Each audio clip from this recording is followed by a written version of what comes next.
Olá, tudo bem com você? Vamos recapitular mais uma lição da Escola Sabatina neste trimestre. Estamos estudando o grande conflito. A lição dessa semana, que tem como título As Duas Testemunhas, está baseada nos capítulos 12 a 17 do livro O Grande Conflito. O verso para memorizar é Isaías 48, que diz: a erva seca e as flores caem, mas a palavra do nosso Deus permanece para sempre. Como isso é verdade, né? Tantos ataques, a Bíblia foi queimada, perseguida, seus tradutores foram perseguidos, foram mortos, e ela permanece até hoje e vai permanecer para sempre. Hoje os ataques são um pouco mais sutis, como veremos. Hoje alguns tentam minar sua autoridade divina, alguns tentam editar a Bíblia, tentam cancelar textos que não lhes convêm, que os condenam, mas a Bíblia permanece. Como disse alguém, e Ellen White registrou no Grande Conflito, a Bíblia é uma bigorna que tem quebrado, desgastado muitos martelos. Aproveito para pedir que você se inscreva no canal, se não fez isso ainda, acione o sininho para receber as notificações de novos vídeos, novos conteúdos, comente aqui abaixo e compartilhe com seus amigos, caso esse conteúdo seja útil para você. Tudo isso ajuda a dar engajamento, ajuda a fazer com que o YouTube entenda que esses conteúdos são relevantes, ok? A ilustração também achei muito interessante. Veja aqui as duas testemunhas clamando, gritando, né, enquanto a Bíblia é queimada, tentaram acabar com a Bíblia, mas as testemunhas, elas continuam ali firmes e fortes, anunciando as verdades bíblicas, né? Eu vou ler aqui a introdução da lição, que eu achei muito interessante, e depois eu vou para a Bíblia para a gente fazer aqui uma recapitulação de Apocalipse 11. Toda a lição dessa semana ela tem como fundamento aqui Apocalipse 11, que trata justamente da besta do abismo, das duas testemunhas, Revolução Francesa e os desdobramentos disso na história. Muito interessante e importante o assunto dessa semana. Diz assim a introdução: ao longo dos séculos a Bíblia foi dissecada, posta em dúvida e descartada. Foi acorrentada em mosteiros, queimada em praças e rasgada. Os crentes foram ridicularizados, presos e martirizados.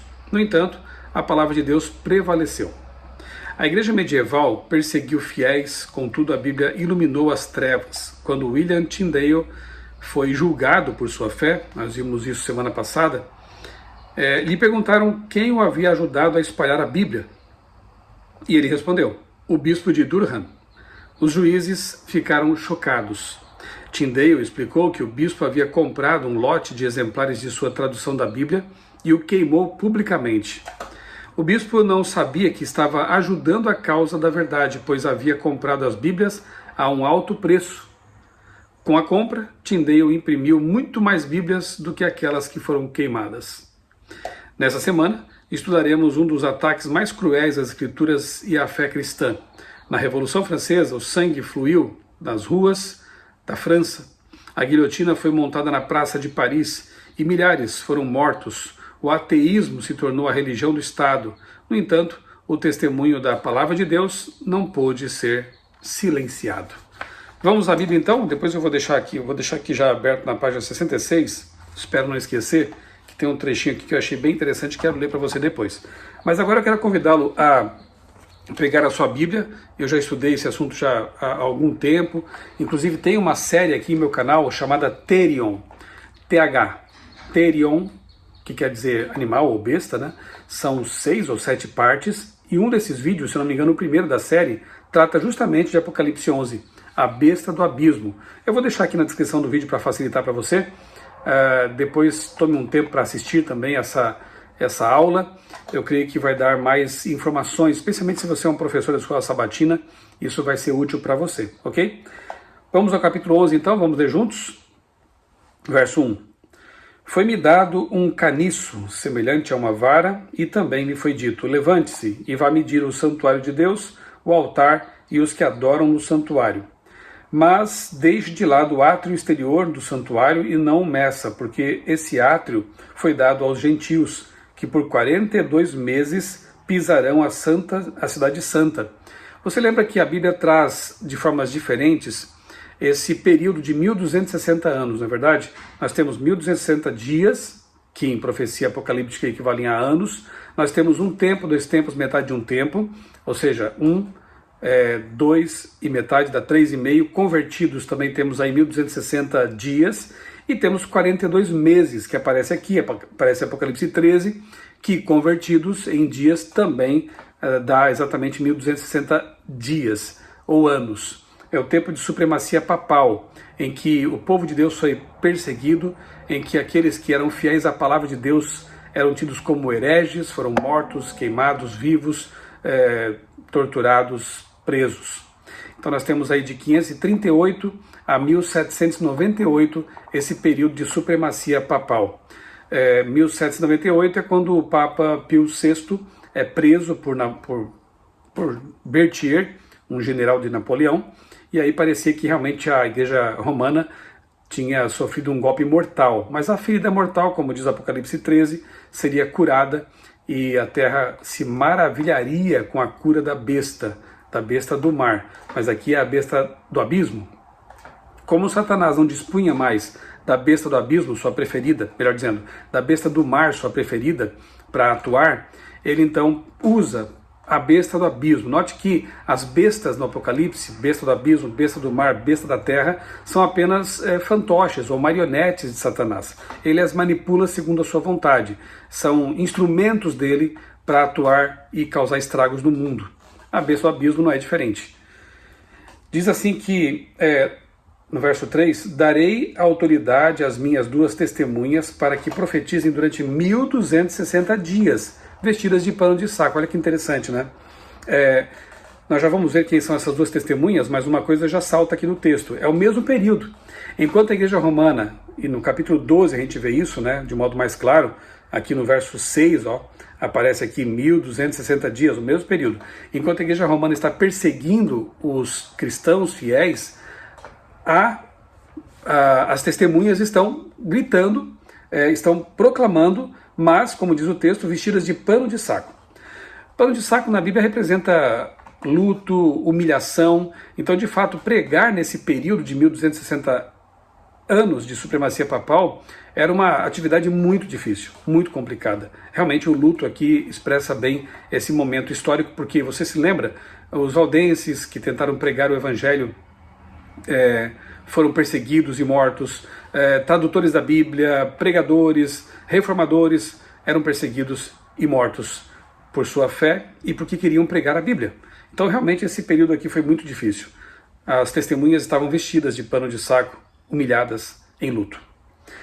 Quem são as 2 testemunhas? Que realmente traz o título aqui da lição, fala delas, né? São estas as 2 oliveiras e os 2 candelabros que estão em pé diante do Senhor da terra. São essas as 2 oliveiras e os 2 candelabros. Candelabro é luz, lâmpada, né? Oliveira, de onde se extrai o óleo, né? O Espírito Santo é representado pelo óleo, pelo azeite. Quem é lâmpada para os nossos pés e luz para o nosso caminho? É a Bíblia Sagrada, né? Então, os intérpretes aqui do Apocalipse, e Ellen White confirma isso, eles entendem que as 2 testemunhas são o Antigo e o Novo Testamentos, que proclamam, que pregam, que anunciam a verdade de Deus. Se alguém pretende lhes causar dano às testemunhas, né?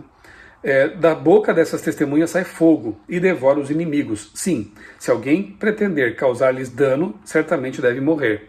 Não prosperam aqueles que tentam atacar a Bíblia e minimizar o seu poder e seu alcance. Elas têm autoridade para fechar o céu para que não chova durante os dias em que profetizarem. Têm autoridade também sobre a terra, sobre as águas, para transformá-las em sangue, bem como para ferir a terra com todo tipo de flagelos, tantas vezes quantas quiserem. Isso aqui só confirma a nossa constatação, né, de que as testemunhas são a Bíblia, porque aqui nós temos quem que fez fechar o céu, quem fechou o céu com oração para que não chovesse, e quem transformou o rio em sangue e usou de flagelos para punir a arrogância de um país que deu as costas para o Deus verdadeiro. Sim, Elias e Moisés. Então nós temos aí os profetas e a lei e os profetas, que era a forma de entender a Bíblia, né? Como se referir à Bíblia. Verso 7, quando tiverem então concluído o testemunho que devem dar, a besta que surge do abismo fará guerra contra elas. Bom, já sabemos quem são as duas testemunhas, o Antigo e o Novo Testamentos. A Bíblia, portanto, sabemos que ela foi perseguida, que pregou por 1260 anos, de forma muito difícil e complicada, vestida com pano de saco. E agora surge aqui um outro personagem no capítulo, a besta do abismo. Quem seria essa besta do abismo? Fará guerra contra elas, as testemunhas, portanto é um poder que persegue a Bíblia, persegue a palavra, e a besta vencerá e matará as testemunhas. Por algum tempo, então, a besta aqui do abismo prevaleceu. E os seus cadáveres, os cadáveres das testemunhas, ficarão estirados na praça da grande cidade, que espiritualmente se chama Sodoma e Egito. Bem, aqui nós temos uma pista então de quem seja essa besta. Ela é identificada com Sodoma e Egito. Sodoma não existia mais, havia sido destruída fazia muito tempo. E por que Sodoma foi destruída? Você pode conferir isso lá em Ezequiel 46, versos 49 e 50. Ali são listados alguns dos pecados que levaram Sodoma a ser destruída. Ali nós temos a falta de hospitalidade para com os estrangeiros, nós temos o desprezo, o descuido dos pobres, dos oprimidos, nós temos pecados sexuais listados ali, inclusive a palavra hebraica usada é toevá, que é traduzida por abominação. Você encontra essa mesma palavra lá em Levítico, quando Moisés descreve pecados de ordem sexual, pecados que apontam, que tem que ver com o desvio da sexualidade que Deus criou. Qualquer tipo de pecado ali, você tem zoofilia, você tem incesto e por aí vai, a lista ali de perversões, ela é grande. Então, Sodoma ela é caracterizada como uma cidade de perversão, licenciosidade, desprezo para com a moral da palavra de Deus. E Egito? O que tem a ver o Egito aqui, né? Bem, Egito é símbolo de ateísmo na Bíblia. Por quê? Lembra quando Moisés ele foi pedir ao faraó que deixasse o povo ir livre para adorar a Deus? Qual foi a resposta do faraó? Não sei quem é esse Deus, não conheço esse Deus.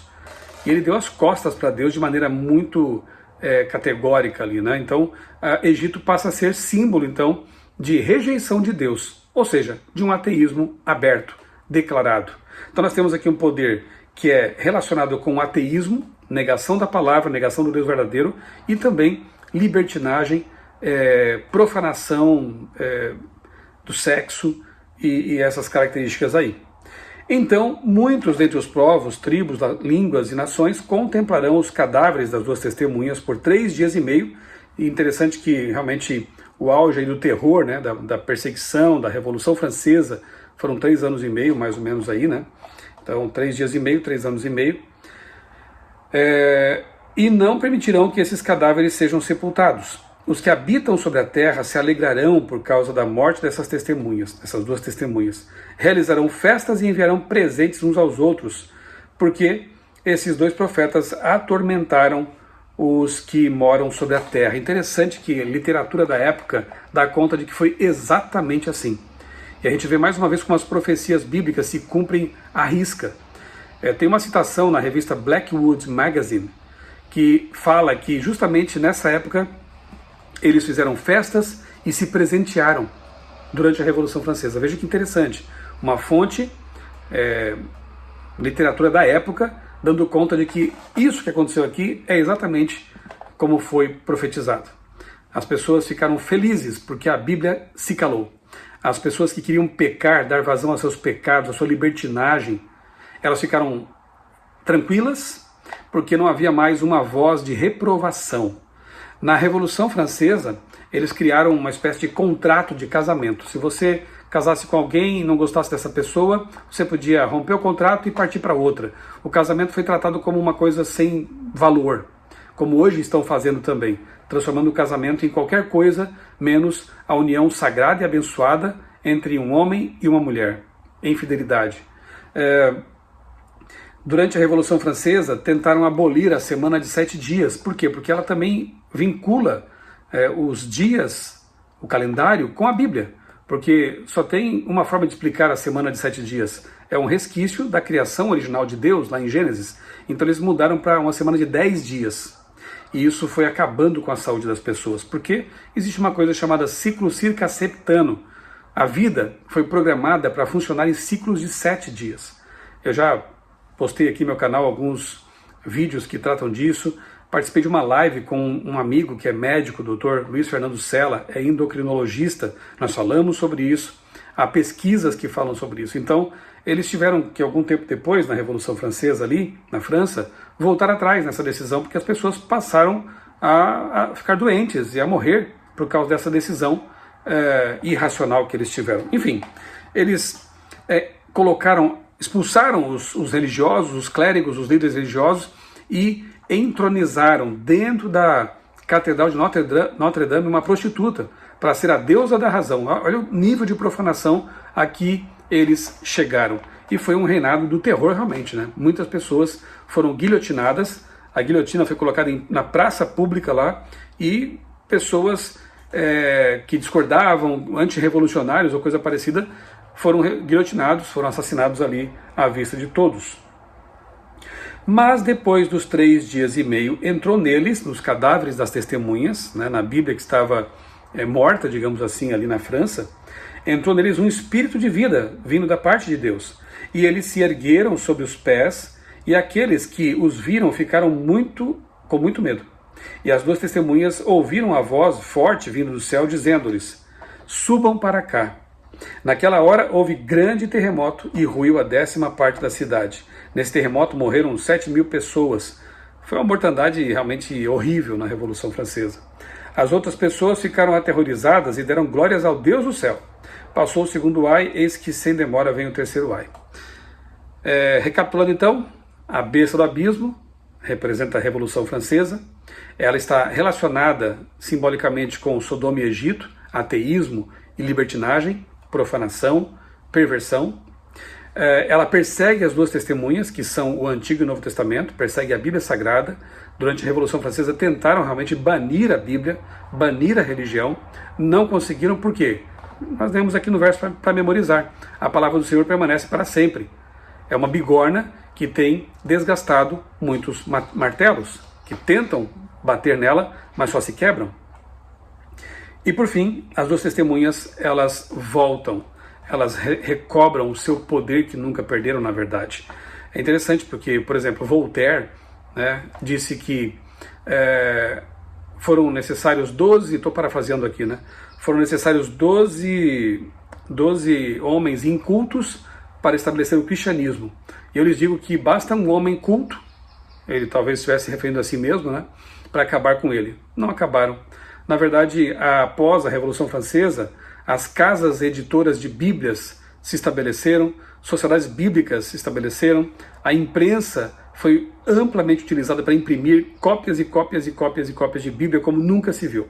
Então, na verdade, a Revolução Francesa acabou, né? Ela, no sentido religioso da coisa, né? Estamos dizendo aqui, né? Eu não estou preocupado aqui com os aspectos políticos, sociais da Revolução Francesa. Eu estou me referindo aqui ao aspecto teológico e profético, como está na Bíblia. É isso que me importa, é isso que me interessa aqui neste vídeo. E a lição também focaliza esse aspecto. Houve uma tentativa, primeira vez na história, que numa Assembleia Legislativa foi declarado que Deus não existe. Foi lá na França Revolucionária. Em Assembleia Legislativa declararam que Deus não existe. Por isso que a França Revolucionária é muito parecida com o Egito ateu, né? Quando o faraó diz que Deus também não, que Deus é esse, né? Deus não existe. Mas o capítulo prossegue, aí vem a 7ª trombeta, ou seja, o fim se aproxima, né? E de fato, após a Revolução Francesa, em 1789, 1800, né? Nós vamos ver aí o despontar do movimento milerita, né? Adventista, o início do tempo do fim, 1798, e as coisas se encaminhando para a volta de Jesus. E aqui no verso 15, nós vemos assim, que o reino do mundo se tornou de nosso Senhor e do seu Cristo, e ele reinará para todos sempre. Isso fala de vitória, né?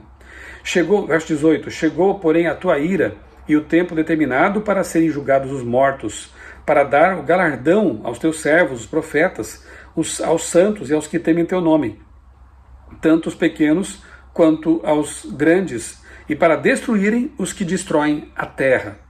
Abriu-se então o santuário de Deus, que se acha no céu, e foi vista a arca da sua aliança no seu santuário. E sobrevieram relâmpagos, vozes, trovões, terremoto e forte chuva de granizo. Veja que aqui no finalzinho do capítulo 11, João vê o santuário de Deus aberto.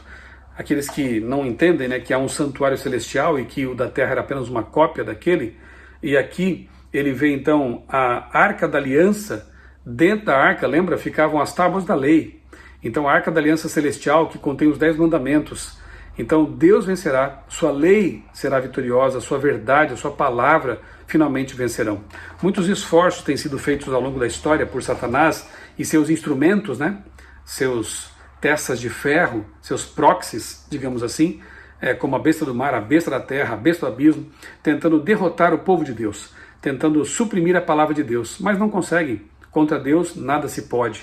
E aí eu finalizo lendo aqui um trechinho da lição de quarta-feira, lá no final dela, diz assim: a Bíblia pode ser atacada ou suprimida, mas nunca será erradicada. Alguns cristãos professos, só de boca para fora, né, minam sua autoridade, questionando partes da Bíblia ou enfatizando seus elementos humanos, para que ela perca seu selo divino e a verdade é boicotada. Que não sejamos seduzidos pelos ataques à Bíblia. Ela ainda está viva, falando ao coração, dando vida nova aos que querem ouvi-la e seguir seus ensinamentos. Os ditos cristãos progressistas, por exemplo, são bem descritos aqui. Eles picotam a Bíblia, eles usam apenas aquilo que lhes convém, eles usam de chaves hermenêuticas, como aquela ideia que algum tempo atrás era propagada até por alguns adventistas desavisados, né? Jesus é a chave hermenêutica. Então, o que Jesus não disse, nós não entendemos como sendo inspirado. Então, Paulo falou algumas coisas que Jesus não confirma nos evangelhos, então ele falou da cabeça dele. Moisés disse algumas coisas aí sobre sexualidade e que Jesus aparentemente não confirmou. Na verdade, confirmou sim, porque Jesus no Evangelho fala que o casamento, né, é a união entre um homem e uma mulher, uma relação heteromonogâmica, só não vê quem não quer. Mas então, se Jesus não falou exatamente como Moisés falou, aquilo que Moisés falou não é inspirado. Veja, é uma artimanha, na verdade, porque a tesoura, né, essa chave, melhor dizendo, a chave hermenêutica, né, essa chave fica na mão do humano, do ser humano. Ele é que abre o que ele quer e fecha o que ele quer. Então eles picotam a Bíblia, eles se atrevem a dizer que partes são inspiradas e outras não, sendo que Jesus e Paulo são unânimes em dizer que toda a Escritura é inspirada por Deus. E assim funciona a besta do abismo hoje, digamos assim, os filhotes da besta do abismo, né?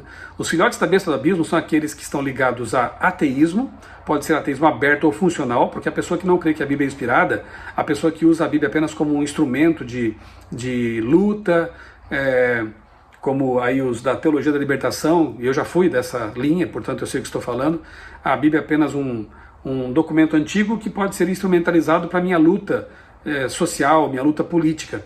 Os que encaram a Bíblia assim estão reproduzindo o pensamento da Revolução Francesa, da besta do abismo. A Bíblia não é a palavra de Deus. Assim eles matam as testemunhas mais uma vez.